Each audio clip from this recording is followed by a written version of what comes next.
Hello dear students, welcome back to super X economics.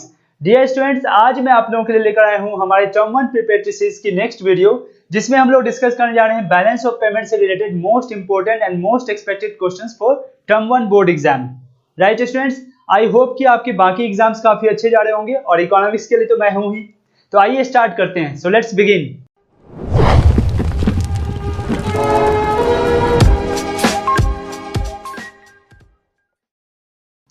तो आइए student, सबसे पहले स्टार्ट करते हैं assertion and reasoning based question से, और इसके बाद कुछ एमसीक्यूज भी डिस्कस करेंगे। तो इस तरह के क्वेश्चंस को कैसे अप्रोच करना है ये मैंने आपको प्रीवियस वीडियोस में भी बताया है। जैसे मैंने मनी एंड बैंकिंग से रिलेटेड मल्टीपल चॉइस क्वेश्चंस आपके साथ डिस्कस किए, गवर्नमेंट बजट के एमसीक्यूज डिस्कस किए, तो उसमें मैंने आपको बताया कि इस तरह के क्वेश्चंस को कैसे अप्रोच करना है। राइट, आइए सबसे पहले फर्स्ट क्वेश्चन देखते हैं जो कि आपकी स्क्रीन के सामने है। तो इसमें असर्शन है balance of trade is a narrow concept. क्या ये ट्रू है? बैलेंस ऑफ ट्रेड एक नैरो कॉन्सेप्ट है। तो सबसे पहले समझते हैं बैलेंस ऑफ ट्रेड क्या है। तो रिकॉल कीजिए, बैलेंस ऑफ ट्रेड क्या होता है। बैलेंस ऑफ ट्रेड जो है वो गुड्स के ट्रांजैक्शंस को रिकॉर्ड करता है। जो गुड्स में हम ट्रेड करते हैं उससे जो डेबिट एंड क्रेडिट होता है वो सारे ट्रांजैक्शंस को यहाँ पर बैलेंस ऑफ ट्रेड के अंदर रिकॉर्ड किए जाते हैं। और बैलेंस ऑफ पेमेंट क्या होता था? बैलेंस ऑफ पेमेंट जो होता है, जितने भी इकोनॉमिक ट्रांजैक्शंस होते हैं, चाहे वो गुड्स से रिलेटेड हो, सर्विसेज से हो, यूनिलैटरल ट्रांजैक्शंस हो, वो सारे ट्रांजैक्शन हम लोग बैलेंस ऑफ पेमेंट में रिकॉर्ड करते हैं। और जबकि बैलेंस ऑफ ट्रेड में सिर्फ गुड्स के ट्रांजैक्शंस को बैलेंस ऑफ ट्रेड नाम दिया गया है। ये बैलेंस ऑफ पेमेंट का ही एक पार्ट है ना। तो बैलेंस ऑफ पेमेंट का ही पार्ट है, इसलिए इसे नैरो कॉन्सेप्ट हम कह सकते हैं, जबकि बैलेंस ऑफ पेमेंट क्या है? ब्रॉड कॉन्सेप्ट है। राइट, तो ये स्टेटमेंट बिल्कुल ट्रू है। नेक्स्ट देखते हैं reason. Balance of payment includes all the economic transactions, while balance of trade includes only merchandise trade. Is it true? Balance of payment क्या है?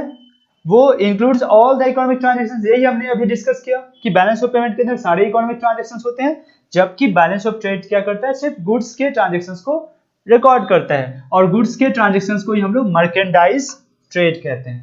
तो ये स्टेटमेंट भी बिल्कुल ट्रू है और ये असर्शन को करेक्टली एक्सप्लेन भी कर रहा है। तो आप कौन सा स्टेटमेंट पिक करोगे, कौन सा आंसर पिक करोगे?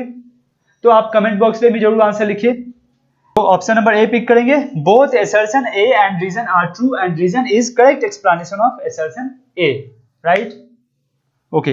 तो स्टूडेंट्स, आप लोग कमेंट बॉक्स में भी अपने आंसर्स लिखते रहिए, और ये सबसे अच्छा तरीका होगा कि आपकी प्रैक्टिस के लिए कि मेरे आंसर करने से पहले आप खुद ही आंसर करने की कोशिश कीजिए और फिर मैच कीजिए आपने कितने आंसर सही किए। राइट, चलिए नेक्स्ट क्वेश्चन देखते हैं। इसे भी आप रीड कीजिए और ट्राई कीजिए खुद से आंसर करने का, और कमेंट बॉक्स में आंसर लिखिए। चलिए देखते हैं असर्शन क्या है। Current account deficit signifies that the nation is a lender to the rest of the world. Current account deficit जो है सिग्निफाई करता है कि नेशन जो है वो lender to the rest of the world है। तो सबसे पहले बताइए करंट अकाउंट डेफिसिट कब होता है? करंट अकाउंट डेफिसिट तब होगा जब आपका डेबिट जो है वो ज्यादा है क्रेडिट के। मतलब आप जो भी ट्रांजैक्शंस कर रहे हो, गुड्स के ट्रांजैक्शंस, सर्विसेज के ट्रांजैक्शंस या यूनिलैटरल्स के ट्रांजैक्शंस जो आप कर रहे हो, उसमें अगर आपका डेबिट अमाउंट ज्यादा है ना, आप जो इंपोर्ट ज्यादा कर रहे हो सर्विसेज या गुड्स को, और आप एक्सपोर्ट कम कर रहे हो, डेबिट आपका कम हो ज्यादा होगा और क्रेडिट कम होगा। इस केस में आपको क्या होगी? डेफिसिट होगी। अगर डेफिसिट हो रही है, डेबिट ज्यादा हो रहा है, तो बैलेंस कैसे होगा? आपको क्या करना होगा? क्रेडिट में कुछ अमाउंट लानी होगी। तो क्रेडिट अमाउंट लाने के लिए क्या करनी होगी? आपको बोरोइंग करनी होगी। अगर हम बोरोइंग करते हैं तो हम लेंडर कैसे हो सकते हैं? तो हम लेंडर नहीं होंगे, हम बोरोअर होंगे। राइट, तो nation is not a lender, but क्या होगा? Nation will be the borrower. तो फॉल्स स्टेटमेंट है। अब आते हैं रीजन। रीजन देखिए, रीजन क्या है? Current account deficit arises when the value of export of goods and services is less than the value of imports of goods and services. जो export है, एक्सपोर्ट की वैल्यू कम है। इसका मतलब क्या? एक्सपोर्ट जब हम करते हैं तो क्या होती है? हमारा क्रेडिट बढ़ता है।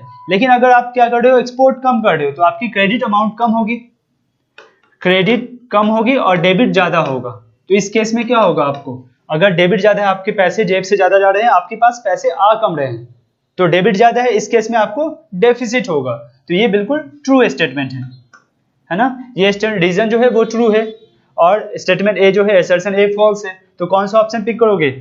Assertion is false, reason is true. तो आप देखो ऑप्शन नंबर डी पिक करेंगे। राइट, तो आइए नेक्स्ट क्वेश्चन देखते हैं।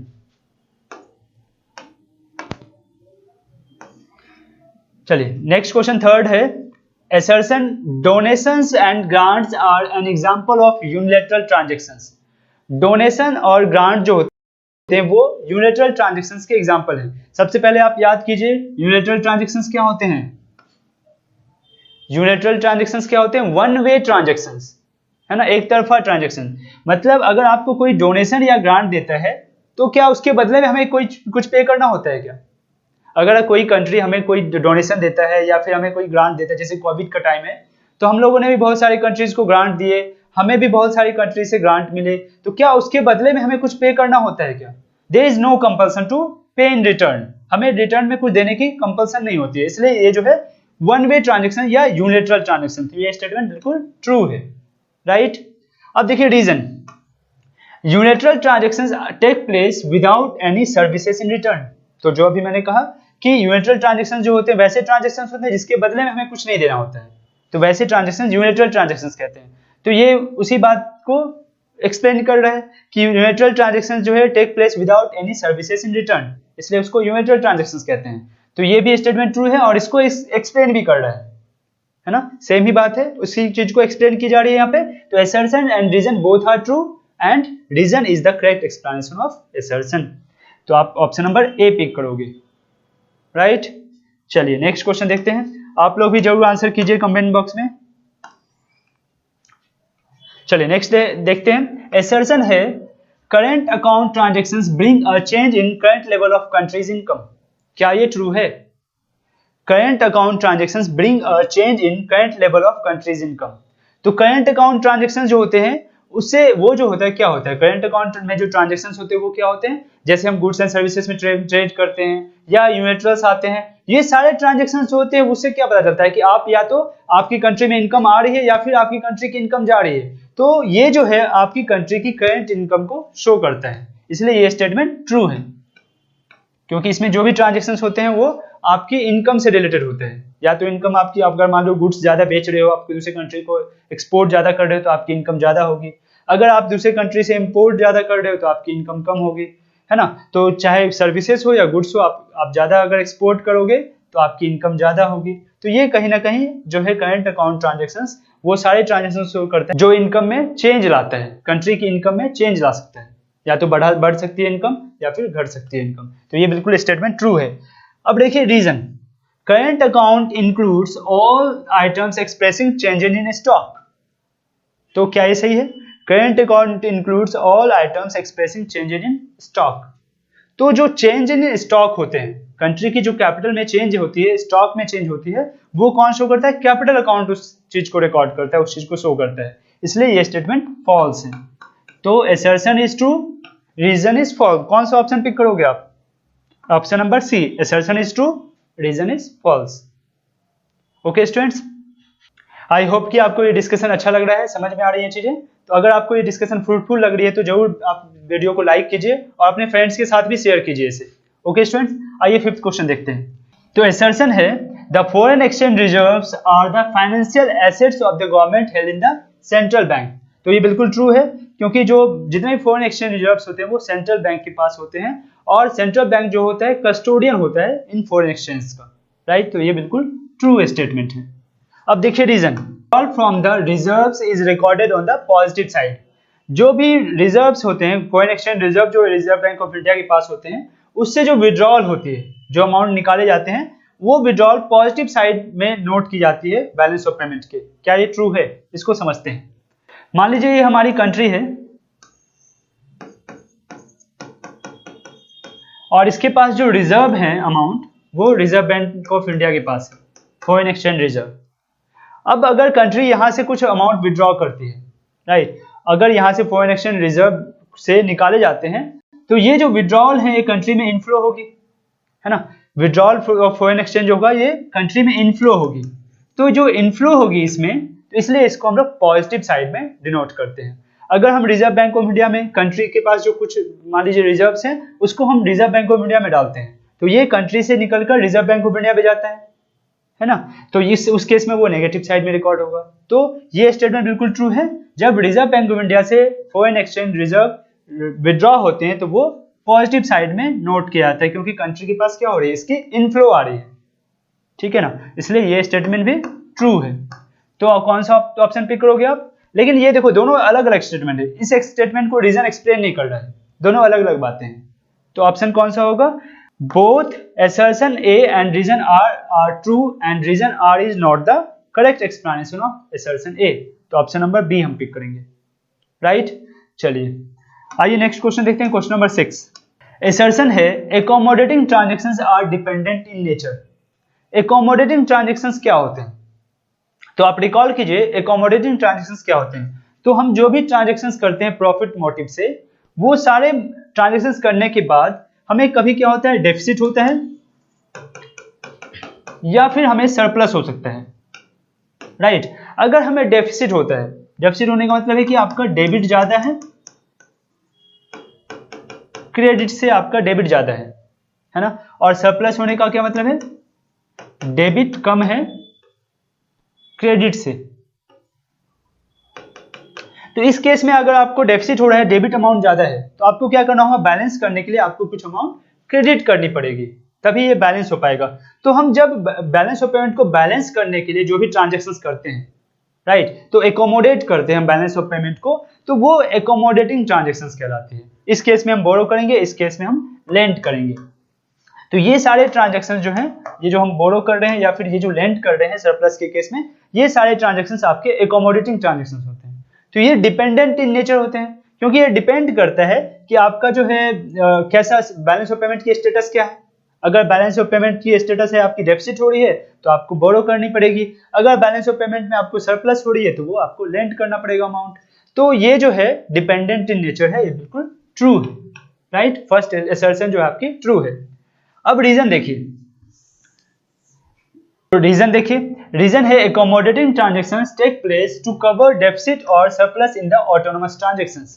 तो यही अभी हमने डिस्कस किया कि accommodating transactions क्या होते हैं। जो भी हम ट्रांजेक्शंस करते हैं, autonomous transactions करते हैं, उसमें जो डेफिसिट या सरप्लस होता है उसे हम बैलेंस करने के लिए accommodating transactions करते हैं। तो ये स्टेटमेंट भी ट्रू है और ये assertion को एक्सप्लेन भी कर रहा है ना। इसलिए both assertion and reason are true and reason R is the correct explanation of assertion A। ये ऑप्शन होगा। ओके स्टूडेंट्स, तो इस तरह से हम लोगों ने कुछ assertion and reasoning based questions को डिस्कस किया। आई होप कि आपको सारे कॉन्सेप्ट भी समझ में आ गए होंगे और सारे क्वेश्चंस आपको समझ में आ गए होंगे। तो आइए स्टूडेंट्स, अब हम लोग कुछ एमसीक्यूज को भी डिस्कस करते हैं। स्टूडेंट्स, अगर आपको ये डिस्कशन फ्रूटफुल लग रहा है तो वीडियो को जरूर लाइक कीजिए और अपने फ्रेंड्स के साथ भी शेयर किया कीजिए। ना देखिए, फर्स्ट जो मल्टीपल चॉइस क्वेश्चन है वो है balance of payment is a dash concept. Balance of payment किस तरह का कॉन्सेप्ट है? क्या ये स्टॉक कॉन्सेप्ट है? क्या ये फ्लो कॉन्सेप्ट है? Both A and B, neither A and B. बताइए कौन सा ऑप्शन होगा, कमेंट बॉक्स में लिखकर बताइए आप। तो balance of payment is a flow concept. Flow concept क्यों होता है ये? Balance of payment flow concept क्योंकि एक पीरियड ऑफ टाइम में इसे मेजर किया जाता है ना। बैलेंस ऑफ पेमेंट को हम लोग एक पीरियड ऑफ टाइम में मेजर करते हैं, इसलिए ये फ्लो कॉन्सेप्ट है, राइट। चलिए नेक्स्ट क्वेश्चन देखते हैं। Unilateral transfers are also known as. Unilateral transfers को और क्या कह सकते हैं? क्या ये बायलैटरल ट्रांसफर्स है? बायलैटरल मतलब दोनों तरफ से होने वाले। वन वे ट्रांजैक्शंस, क्या ये वन साइडेड ट्रांजैक्शंस होते हैं? यस, बैलेंस ये जो यूनिलैटरल ट्रांजैक्शंस होते हैं वो वन वे ट्रांजैक्शंस होते हैं, क्योंकि इसके बदले में हमें, अगर आपको कोई गिफ्ट देता है तो गिफ्ट जो आई है आपके पास, क्या उसके बदले में हमें पेमेंट करनी होती है? नहीं ना। तो वो वन साइडेड ट्रांजैक्शन, इसलिए इसे वन वे ट्रांसफर भी कहते हैं। ओके, चलिए नेक्स्ट देखते हैं। Question number 3, dash refers to the difference between exports and imports of visible items. तो कमेंट बॉक्स में आंसर लिखकर बताइए आप कौन सा आपको लगता है बिल्कुल सही आंसर है। कौन क्या रेफर करता है difference between exports and imports of visible items? तो विजिबल आइटम्स कौन से होते हैं? Goods, right. तो गुड्स के एक्सपोर्ट एंड इंपोर्ट के जो ट्रांजेक्शंस होते हैं इसको कौन रिकॉर्ड करता है? तो ये जो होता है balance of trade. Balance of trade के अंदर हम लोग विजिबल ट्रेड को रिकॉर्ड करते हैं। नेक्स्ट देखिए question number 4, current account of balance of payment record. Balance of payment का जो करंट अकाउंट होता है वो क्या चीजों को रिकॉर्ड करता है, उसमें क्या क्या चीजें रिकॉर्ड की जाती हैं? तो करंट फर्स्ट देखिए, export and import of goods, ये भी होता है उसके अंदर। Export and import of services, ये भी होता है।